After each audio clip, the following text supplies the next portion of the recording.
하나님의 말씀은 이사야 61장 1절로 3절 말씀입니다.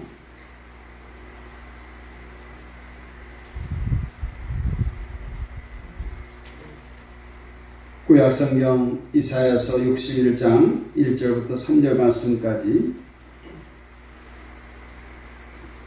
같이 보겠습니다. 시작. 주 여호와의 영이 내게 내리셨으니 이는 여호와께서 내게 기름 부으사 가난한 자에게 아름다운 소식을 전하게 하려 하심이라. 나를 보내사 마음이 상한 자를 고치며 포로된 자에게 자유를, 갇힌 자에게 노임을 선포하며 여호와의 은혜의 해와 우리 하나님의 보복의 날을 선포하여 모든 슬픈 자를 위로하되 무릇 시온에서 슬퍼하는 자에게 화관을 주어 그 죄를 대신하며 그 기쁨의 기름으로 그 슬픔을 대신하며 찬송의 옷으로 그 근심을 대신하시고 그들이 의의 나무 곧 여호와께서 심으신 그 영광을 나타낼 자라 일컬음을 받게 하려 하심이라. 아멘. 할렐루야.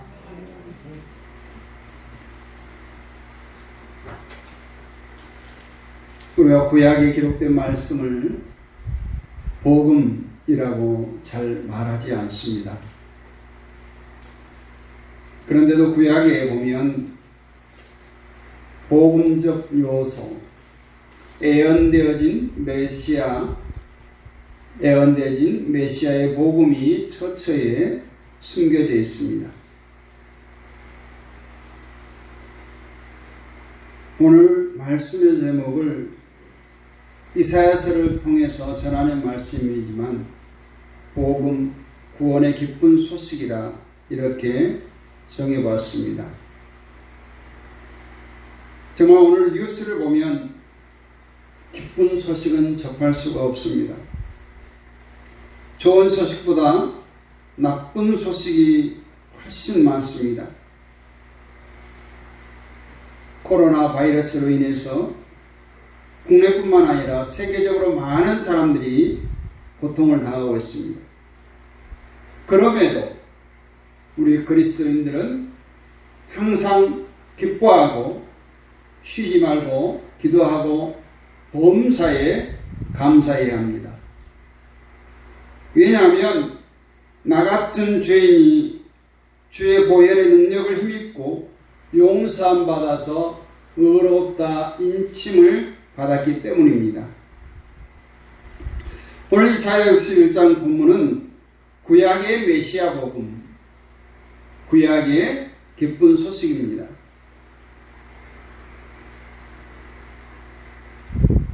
누가복음 4장 18절로 19절에도 주의 성령이 내게 임하셨으니 이는 가난한 자에게 복음을 전하게 하시려고 내게 기름을 부으시고 나를 보내사 포로된 자에게 자유를, 눈먼 자에게 다시 보게 함을 전파하며 눌린 자를 자유롭게 하고 주의 은혜의 해를 전파하게 하려 하심이라 했다. 누가가 기록한 복음서에 이사야 선지자의 메시아의 복음을 인용한 것입니다. 여러분, 왜 하나님께서 메시아를 보내주시나요? 오늘 말씀처럼 가난한 자에게 아름다운 소식을 주었습니다. 오늘 가난한 자는 물질적 가난이 아니라 심령이 가난한 자입니다.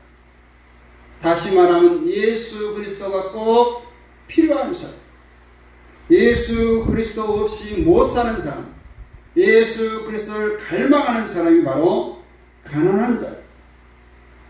그리고 마음이 상한 자입니다.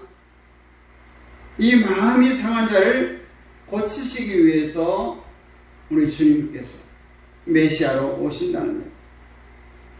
애통하는 자를 위로하시고 온전케 하시고 그에게 화관을 주고 그 죄를 대신해서 화관으로 기쁨으로 완전히 인생 역전을 이끌어 주신다는 거예요.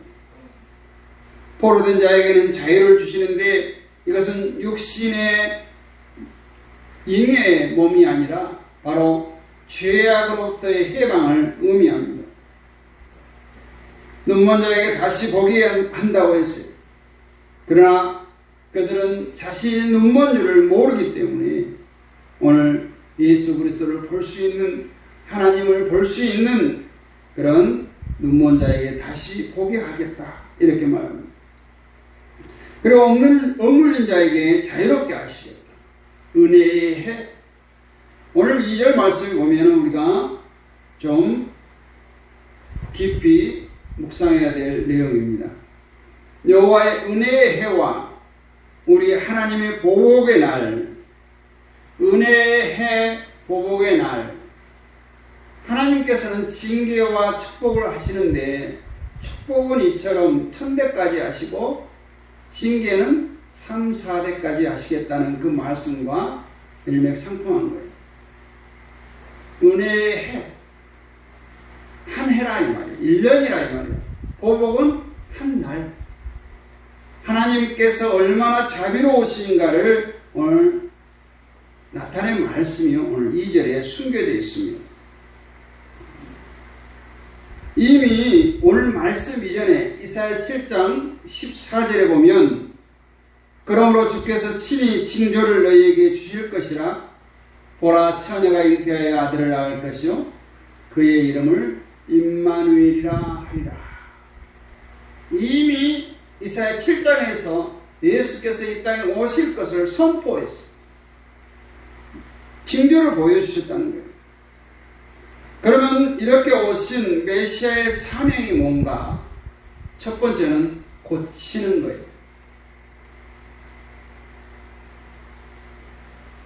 우리가 우리의 삶의 현장에서 고장나서 못 쓰는 것은 고쳐야 됩니다. 아니면 버려야 돼요. 우리 인간은 죄로 말미암아 많은 형벌을 받습니다. 땀을 흘려야 되는 형벌을 받았고 또 병에 걸리는, 병에 시달리는 벌을 받았습니다. 또 배고픔에 벌을 받았습니다. 죽음을 당해야 하는 벌을 받았습니다. 무엇보다도 하나님과의 영적인 관계가 단절되는 형벌을 받았어요. 그러기에 메시아 곧 예수 그리스도는 그러한 모든 형벌에서 기인하는 고통과 어그러짐과 사망과 단절, 이 모든 것에서 고침을 얻도록 하는 사명을 가지고 이 땅에 오신다는 거예요. 그런 사명에 따라 병을 고치고 귀신을 내쫓고 배고픔을 해결해 주시고 하나님을 볼 수 있도록 만들어 주셨습니다.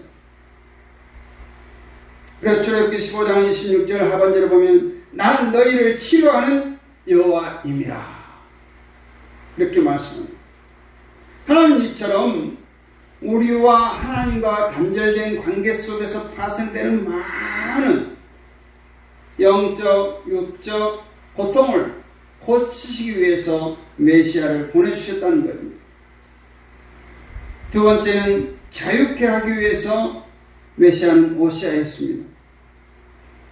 인간은 죄를 지음으로 말미암아 죄의 노예가 된 거예요. 다시 말하면 죄의 굴레가 씌워져서 죄의 속박을 받게 됐어요. 일제 36년 동안 우리나라가 일본의 속박을 받은 것처럼 우리는 아무것도 주장할 수 없는 노예와 같은 죄의 구속을 받아야만 했습니다. 인간이 아무리 자기가 지은 죄에서 벗어나서 거룩하게 되고자 해도 그 죄는 벗어날 수가 없었습니다. 죄에서 벗어나려고 발버둥 치면 칠수록 그것이 올무가 되어서 더 범죄하게 되는 그런 운명의 노예였어요. 죄가 가져다주는 그 형벌을 인간의 힘으로는 도저히 벗어날 수가 없었습니다. 오직 보혈의 능력, 예수 그리스도의 십자가의 보혈만이 그 죄에서 자유함을 얻게 하는 유일한 통로가 되었습니다. 그래서 메시아는 그 죄의 종되면서 죄의 노예됨에서 회방시키는 사명을 띠고 이 땅에 오셨고 죽으셨고 부활하셨고 승천하셔서 보혜사 성령을 우리에게 보내주셨습니다. 그리고 또 오심하고 약속해 주셨습니다.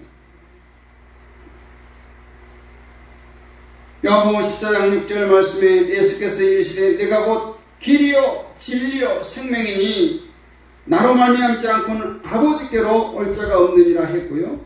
요한복음 8장 32절에서 진리를 알지니 진리가 너희를 자유롭게 하리라 했습니다.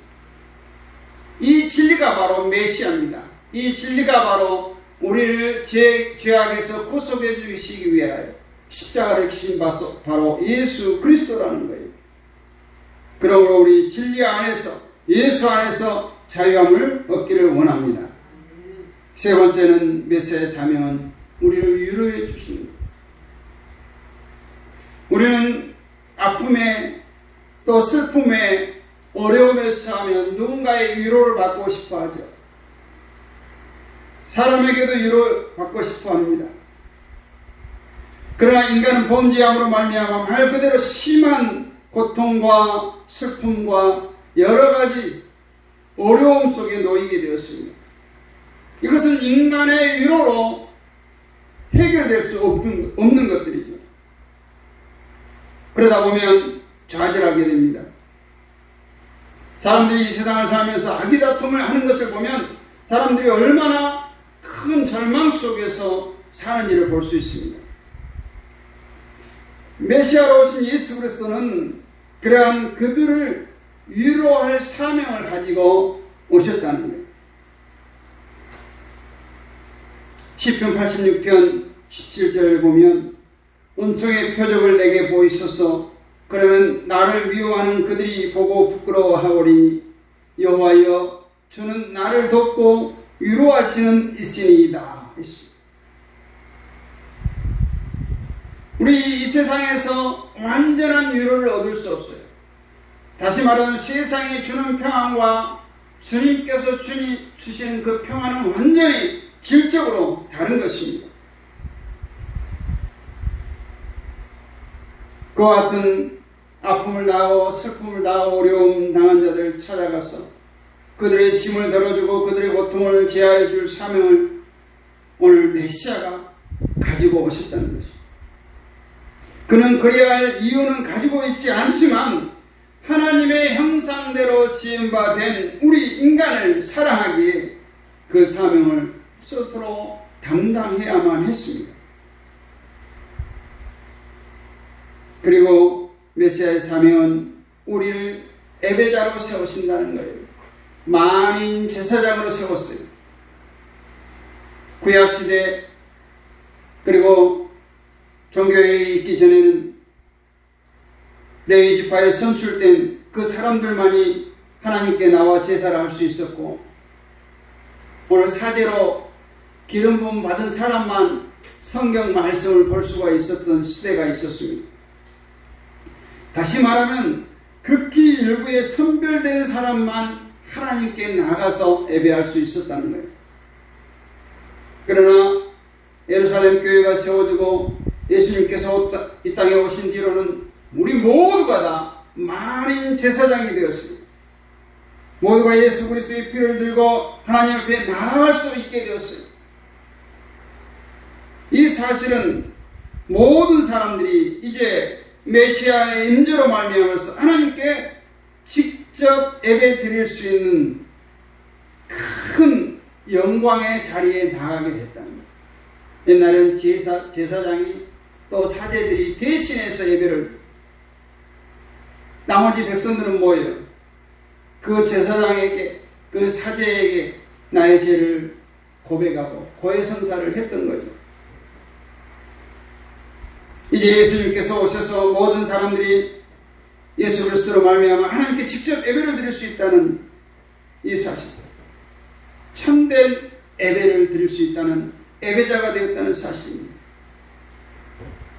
우리가 잘 알다시피 예수님께서 십자가에 달려서 마지막 하나님께 그 영혼이 떠날 때에 성소의 휘장이 위로부터 아래까지 찢어졌다. 예수님께서 이제 성소와 지성소의 담을 허물었다는 거예요. 그래서 히브리서 10장 19절은 뭐라고 말해요? 그러므로 형제들아 우리가 예수의 피를 힘입어 성소에 들어갈 담력을 얻었나니. 메시아이신 예수님께서는 이러한 당신의 사역을 위해서 설명하려고 애쓰거나 설득하려고 강요하지 않았습니다. 그저 묵묵히 하늘 아버지의 뜻을 받들어 십자가를 지심으로 일하셨습니다. 그런데 세상은 그것을 이해하지 못했어요. 그것을 믿지 못했습니다. 예수님을 죽였습니다. 오직 예수 그리스도를 믿는 자만이 십자가의 대속의 은혜를 누리게 될 줄로 믿습니다. 그것이 바로 복음이에요. 그러면 메시아의 축복이 뭔가? 오늘 2절에서도 말씀했습니다. 은혜의 해, 보복의 날. 하나님은 자비로우심이 365대 1이라는 거예요. 이 말씀 속에. 메시아 축복은 뭡니까? 하나님의 백성들이 즐거움을 누리게 된다는 거예요. 예수 그리스도께서 하나님의 백성들을 위해서 사명을 완수함으로 말미암아 이제 백성들은 그 복을 마음껏 누리게 됐습니다. 그 복들 가운데 첫 번째가 즐거움이에요. 즐거움. 죄의 영향 아래 있을 때는 뭐했어? 즐거워할 수가 없죠. 죄의 고통으로 말미암아 신음했습니다. 거짓되고 더러운 권세를 가진 그 악의 세력, 악한 영에 구속되어 있었기 때문에 고통 가운데 떨고 슬퍼하고 그렇게 살 수밖에 없어요. 그러나 메시아는 그 죄와 악의 속박에서 자기 백성을 해방시켜서 자유하게 했기 때문에 그의 백성들이 즐거워하고 기뻐 뜁니다. 비록 완전한 하나님의 나라가 아직 도래하지는 않았을지라도 잠시 그 메시아의 은혜를 인해서 기뻐하고 고난을 이기며 살아갈 수가 있는 것입니다. 시편 21편 1절에 여호와여 왕이 주의 힘으로 말미암아 기뻐하며 주의 구원으로 말미암아 크게 즐거워하리이다 했습니다. 그리고 마태복음 25장 21절은 달란트비의 마지막 부분인데 그 주인이 이르되 잘하였도다 착하고 충성된 종아 내가 적은 일에 충성하였으니 내가 많은 것을 내게 맡기리니 내 주인의 즐거움에 참여할지어다 했습니다. 여러분 우리 주님의 그 즐거움에 참여하는 축복이 있기를 원합니다. 두 번째는 메시아 축복이 뭐냐? 기업을 얻게 된다라는 것입니다. 이 세상에는 주님이 오신 이후에도 여전히 마귀가 득세하고 있습니다. 아직도 이 마귀가 하나님의 백성들을 데려가기 때문에 의와 거룩한 편에 선 백성들은 언제나 고난을 당할 수가 있다는 거예요. 그러나 때가 이르면 하나님께서 마귀 또 회개치 않은 자들을 심판하시고 그들을 영원히 추방하실 것입니다.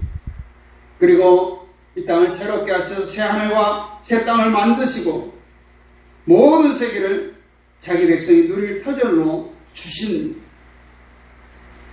하나님의 백성은 분명히 자기 기업을 받는다고 산상순 설교를 통해서 우리 주님께서 말씀했습니다. 온유한 자는 복이 있나니 그들이 땅을 기업으로 받을 것이요. 그리고 마태복음 5장 12절에는 그로 인해서 기뻐하고 즐거워하라 하늘에서 너희 상이 크민이라 했습니다. 이것이 바로 우리에게 주신 기업이에요. 우리는 많은 인생을 살면서 세상의 기업을 위해서 살아갑니다. 또 우리 육신의 자녀를 기업으로 여기고 살아갑니다. 더 큰 것은 우리가 하늘의 기업을 받는 것입니다. 다시 말하면 오늘 메시아의 축복, 이 축복을 누리는 것이 이 땅에 아무리 그런 고통이 떠나지 않고 사단 마귀가 계속해서 믿는 자들을 거꾸로 때리고 넘어뜨리고 시험에 들게 하지만 여전히 기뻐하고 즐거워하라. 왜냐고요? 하늘에서 너희 상이 클 것이기 때문이다. 이렇게 말하고 있습니다. 세 번째 메시아의 축복은 영생입니다. 뭐니 해도 가장 큰 축복은 영생입니다. 하나님의 나라 천국은 환영이 아닙니다. 헛된 것이 아닙니다. 그림자가 아니에요. 실제하는 나라예요. 그 나라는 잠시 있다가 사라질 나라가 아닙니다. 그 나라는 영원합니다. 그 나라가 영원한 것과 함께 그 나라에 들어갈 백성, 하나님의 백성들은 생명과 그들의 복된 삶은 영원하다는 것이, 메시아는 이 놀라운 축복을 하나님의 백성들에게 가져다 줍니다. 아니, 이미 자기 백성들 속에 심어 놓으셨고 그것은 점점 자라서 때가 이르면 완성될 것입니다. 히브리서 5장 8절, 요한복음 3장 16절을 연결해서 같이 읽어봅니다. 그가 아들이시면서도 받으신 고난으로 순종함을 배워서 온전하게 되셨은즉 자기에게 순종하는 모든 자에게 영원한 구원의 근원이 되시고, 그 하나님이 세상을 이처럼 사랑하사 독생자를 주셨으니 이는 그를 믿는 자마다 멸망하지 않고 영생을 얻게 하여 하심이라. 끝. 이게 복음이에요. 하나님께서 우리를 사랑하사 독생자를 거저 주셨습니다. 여러분, 이 예수님을 만나고 싶지 않습니까? 그런데 이 사실을 어느 날 갑자기 말씀하신 것이 아니라 오래전 선지자 이사야를 통해서 선포했다라는 거예요. 하나님께서는 상처 입은 신령을 모른 척하지 않습니다. 성령의 기름 부으심을 받은 메시아를 그들에게 보내셨습니다. 메시아이신 예수님을 영접하는 자는 누구든지 하나님의 자녀가 되는 특권을 주셨습니다. 상처받아 깨어진 마음을 가진 사람도 예수님을 영적으로 만나면 치유될 줄로 믿습니다. 위로받지 못해서 인생의 어두운 터널을 지나는 사람도 그리스도인 예수를 영적으로 만나면 회복될 줄로 믿습니다. 중독된 마음, 갇힌 마음도 예수 그리스도인 예수님을 영적으로 만나면 기쁨의 기름으로 단장하게 될 줄로 믿습니다. 은혜를 선포하신 예수님을 만나면 깨지고 상했던 마음이 찬송의 옷으로 치장하게 될 줄로 믿습니다. 하나님과 그 말씀을 온전히 바라볼 때 우리의 영혼과 마음, 육체에 있는 모든 상처를 성령께서 만져주시고 보듬어 주실 줄로 믿습니다. 그러므로 내게 상처가 있다는 이 사실보다 이 상처를 누구와 함께 할 것인가를 먼저 생각하시기를 원합니다. 그 상처를 자신의 분노나 피해의식으로 겪는 사람도 있습니다. 그런가 하면 상처와 그 아픔을, 그 시험을, 환난을 하나님과 함께, 말씀과 함께 하는 사람이 있습니다. 여호와께서는 그를 병상에서 붙드시고 그가 누워있을 때마다 그의 병을 고쳐주시나이다. 시편 41편 3절에서 말씀하십니다. 그와 함께하는 사람들을 하나님께서 병을 고치시고 그들을 붙들어 주시겠다라는 거예요. 여러분, 어느 쪽을 택하고 있습니까? 웃음이든 눈물이든 즐거움이든 아픔이든 그 시간, 그 현장의 자리에 하나님과 함께하는 성도이시기를 축원합니다. 오늘 결론적으로 보면 이사야 선지자가 예언한 메시아는 이미 왔습니다. 예수 그리스도라는 이름으로 왔어요. 이스라엘 시대에는 긴가민가 할 수도 있어요. 그러나 이미 예수님께서는 인간의 몸을 입으시고 이 땅에 오셨습니다. 우리를 위해서 십자가를 지시고 부활 승천하셨습니다. 사명을 잘 감당하시고 자기 백성을 부르시고 고쳐주시고 자유케 하시고 위로하셨습니다. 그 은혜를 입은 사람들은 지금 하나님을 섬기고 의와 거룩함으로 살려고 몸부림치고 있습니다. 기쁨을 누리고 영생을 만끽하고 있습니다. 또한 주님 오실 그날의 영원하고 완전한 기업을 얻게 될 것입니다. 사랑하는 성도 여러분, 이 예수를 만나면 물이 포도주로 변합니다. 이 예수를 만나면 안전뱅이가 헛게 됩니다. 이 예수를 만나면 소경이 눈을 뜨게 됩니다. 이 예수를 만나면 혈루증이 떠나가게 됩니다. 이 예수를 만나면 악한 영이 떠나가게 됩니다. 이 예수를 만나면 죽은 자가 살아납니다. 이 예수를 만나면 사울이 바울이 됩니다. 마지막으로 요한복음 11장 25절 26절을 읽고 마칩니다. 예수께서 이르시되 나는 부활이요 생명이 나는 믿는 자는 죽어도 살겠고 무릇 살아서 믿는 자는 영원히 죽지 아니하리라. 이것을 내가 믿느냐? 마지막에 선포하고 이것을 내가 믿느냐?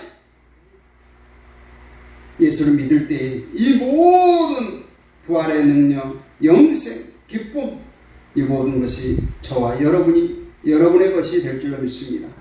이 예수님을 믿으면 삶이 변화되고 이 예수님을 만나면 인생이 변화될 줄로 믿습니다. 이 천국 보험이 바로 저와 여러분의 것입니다. 한 주간도 메시아 되시는 이 주님과 동행하면서 심정으로 기쁨이 넘치는 삶이 되시기를 주님의 이름으로 축원합니다. 거룩하신 아버지 하나님 은혜를 감사합니다. 오늘 또 이사야 선지자를 통해서 선포한 구원의 기쁜 소식을 다시금 상고하게 하시니 감사합니다. 우리를 위해서 하나님께서 이만큼 큰 은혜를 베푸셨습니다. 감당할 수 없는 사랑을 베푸셨습니다. 감사합니다. 날마다 감사하며 살아가게 하시고 세상이 어찌 돌아가든지 그 주님이 나와 함께 하심을 믿고 그 주님을 붙들고 날마다 승리하며 살아가게